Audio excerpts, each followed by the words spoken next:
Okay, shall we get started, please? So, thank you very much for coming to our November meeting of the Dementia Room. And I'm very glad that we got a full house again. So, one big change you notice is we have now a camera here because from now on we'll be live streaming actually these events. So anyone who can't come in can actually still watch it from home. And we also will have it on the servers later so people can rewatch it if they don't have the time to do the live streaming. With that, we also have a microphone now. So if there's any kind of questions in the middle of the talk, we might repeat the question so people will also know online what's actually happening and that they understand the questions. But I'm delighted that still so many people are here, obviously. So at this meeting today, we're talking about sleep medication harms and benefits in dementia. And this was meant to be presented by Professor Chris Fox, but he was called away last minute. And Kathryn Richardson, thankfully, is here, and she will give the main part of the talk. But there will be a brief introduction by Professor Tony Arthur, who is the Professor of Nursing. So over to you, Tony.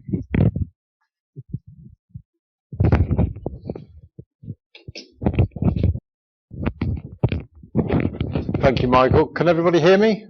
Okay, so I'm not Chris Fox. I'm Tony Arthur, as Michael said. I was one of the investigators on this study. Kathryn was the lead for this study, so is doing the lion's share of this talk. I'm just going to kick it off, really.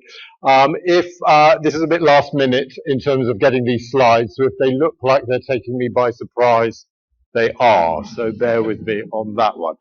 So unfortunately, I haven't got a nice cat video for you, but this is just to give you really a flavour of what we're talking about. Sleep is incredibly important to all of us, and it's taking on an air of topicality at the moment. So you're constantly being told, that with every reduction in hours sleep, you're kind of losing a certain amount of years to your life and things like that. So there's a lot of attention being paid to sleep because it's important. There are many challenges in how you get a good night's sleep, and often drugs don't help even when they're meant to. But we haven't got that much evidence on that, so that's what we're looking at today. Okay, so the other issue about sleep is that it changes over the lifespan. So as you get older, you look somewhat with some envy at small children who sleep incredibly peacefully. They have an undisturbed sleep, and they can seemingly sleep at will. That changes. That changes over the lifespan. You spend more time awake as you get older, and in terms of the non-rapid eye movement sleep, which is your deep sleep, you get less of that really. But so often that has very adverse effects, often on your physical health, but also on your mental health. So people understandably seek help for that and seek treatments. Now, with dementia, a lot of things go out of kilter when you have dementia, sleep being one of those, and they have specific issues, or sleep disturbance has specific effects for people with dementia. So not only is there trouble sleeping, but one's kind of sleep clock, if you like, goes awry. So often people with dementia will be sleeping during the day and then be wide awake at night. That's an issue. It's a real issue for carers of people with dementia because they're then losing sleep because the person they're caring for in their own home is often awake when it would be nice if they were asleep. So it's a huge issue. And the other thing about research in this area is people with dementia are often excluded from studies of drugs and studies of sleep disturbance. So it's a kind of, we know it's an issue, but we don't know enough about it. So the particular drug or class of drugs that we're looking at this afternoon are called Z drugs. The one you may have heard of, well, you might have heard of them all, but the one you may have heard of is Zopiclone. It's the most widely used drug given at night, obviously. And these drugs came out, I think, in 80s or 90s. Yeah, okay, early 90s, and they were a response, if you like, or certainly marketed as a safer version, a safer form of benzodiazepine. So there's a big problem with benzodiazepines. Tolerance levels increase. It's difficult to withdraw from benzodiazepines. And therefore Z drugs, if you like, were seen as a cleaner alternative in terms of medication for sleep disturbance across the board. I'm not talking about dementia now, even though we looked at it specifically with people with dementia, because that's, if you like, is a big part of the story we don't know, and where the effects, particularly the adverse effects, might be more important and have a greater impact. So we were funded by NIHR to look at this. Kathryn will explain the study design and all the technical details. And I'm now going to hand over to my colleague, Kathryn Richardson.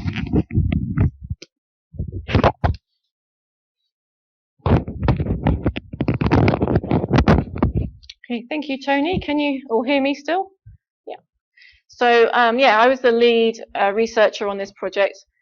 Kind of a 2-year project using existing data to look at the topics just mentioned. So we're going to use existing patient data to examine potential risks and benefits of using Z drugs for sleep disturbance in people living with dementia. We looked at various outcomes such as falls, fractures, infections, stroke, death, cognitive decline and quality of life. So the main part of this project was using GP data. So across the UK, when you visit your GP, he or she will sit there and enter your things that come up in the consultation onto their GP system, onto their IT system. And what a company called CPRD does, who is organised by a department that's run by the Department of Health, so a not-for-profit company, releases this data for medical research purposes only, using now around 1,000 practices across the UK contribute to CPRD, and there's very strict procedures in place to allow access to this data, and it's fully anonymised. So as a researcher, I don't know any of the patient names who have contributed to this study. I don't know their birth dates. All I know is their birth year and the rough region that they're from in the UK. So I'm not able to trace them. So for example, in England, we just have England split up into 10 regions. And for the purposes of this study, I just grouped England into north, south, east, and west, and London. And for example, these bottom 3 areas were grouped as south of England. So these IT systems have been recording data electronically from some of these practices for as long as kind of 30 years, since 1987. They record everything the GP records electronically, so all prescriptions given, all tests ordered and the results of all those tests, diagnoses made, also those coming in from secondary care, are entered onto these electronic systems. The government, part of their monitoring of how GP practices are doing is by looking at rates of certain conditions in the practice and how they're treated using this kind of electronic data. So the GPs are incentivized to record this data fairly well for their own purposes as well as for the government to look at what they've been doing. Having said that, not everything is recorded electronically. So most major diagnoses, major conditions will be electronically coded. But there's some free text, like for example, all the detail that comes alongside that condition and the symptoms that have arisen will be in free text, just written down, typed in. We as researchers don't have access to that because it may well be identifiable. Also with this project, we had linkage to hospital admission data. So that's the date and times, not place, within England, the time of admission and what people were admitted for, and then during that stay, any diagnoses that happened during that stay, as well as things that were identified as pre-existing conditions. So the study design was that we looked at nearly 3,000 people in the red box at the top who had diagnosis of dementia, and we followed them from the time of the first Z drug prescription. We followed them for up to 2 years and looked at these various adverse events. We stopped following them if they hadn't had a prescription for 90 days. We wanted to be as sure as we could that any associations we saw were due to the Z drug itself and not other factors. So we were quite strict on who could enter into this study. For example, we didn't want them to have any other sedative medications in the year before their first Z drug use. So no previous benzodiazepines, no tricyclic antidepressants, which are also thought to be sometimes used for sleep disturbance. And no other new drugs being given on that date that they were given the first Z drug. So we wanted to be a clean look at the effect of that Z drug. We also stopped following them up if a new sleep drug was given or an antipsychotic was started. And for this group of 3,000 people, we compared them to about half as many who had dementia and a first record of a sleep disorder or insomnia, some kind of sleep issue where they were not given a prescription for a sleep drug. So we wanted to compare the rate of outcomes in this group compared to the rate that were given the Z drug. And we looked at the various outcomes of falls, fractures, mortality, infection, stroke. We also looked at whether they were more likely to be prescribed other medications and their general healthcare utilization. So how often they went to the GP, how often they were then readmitted to hospital or admitted to hospital. So these were effectively our two groups. On the left, our nearly 3,000 people with dementia with a Z drug prescribed. And on the right, 1,600 people not given a Z drug. And across the board, there's very many other characteristics I haven't listed here. This is just a brief summary. They're very, very similar, the patient groups. Very similar in age. So on that first prescription, they're around age 83. Maybe slightly more women that were not given a Z drug, but pretty similar. In the south of England, there was more likely to be a Z drug. That was the only real difference. In terms of the dementia, the type of dementia is not particularly well coded in these kind of GP systems because it's more likely to be in the free text that I was mentioning. But from what I could see, it's roughly a similar proportion with Alzheimer's disease in both groups. On average, nearly 12 months since that diagnosis we're looking at, so similar duration with dementia, diagnosed dementia that is. Similar levels of smoking history, similar levels of BMI, similar levels of comorbidity. So what we then did is followed these two groups up for up to 2 years.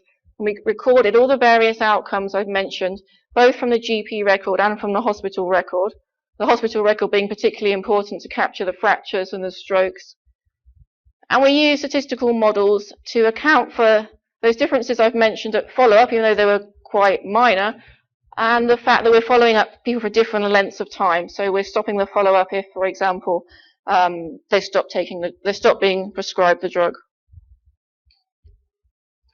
So what we found was, through the records, 243 fractures were recorded during follow-up, but we found that this risk was 40% greater in those prescribed Z drugs.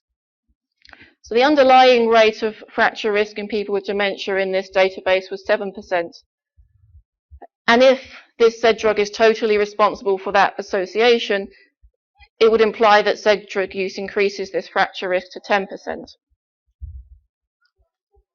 And this risk increased with greater duration of use.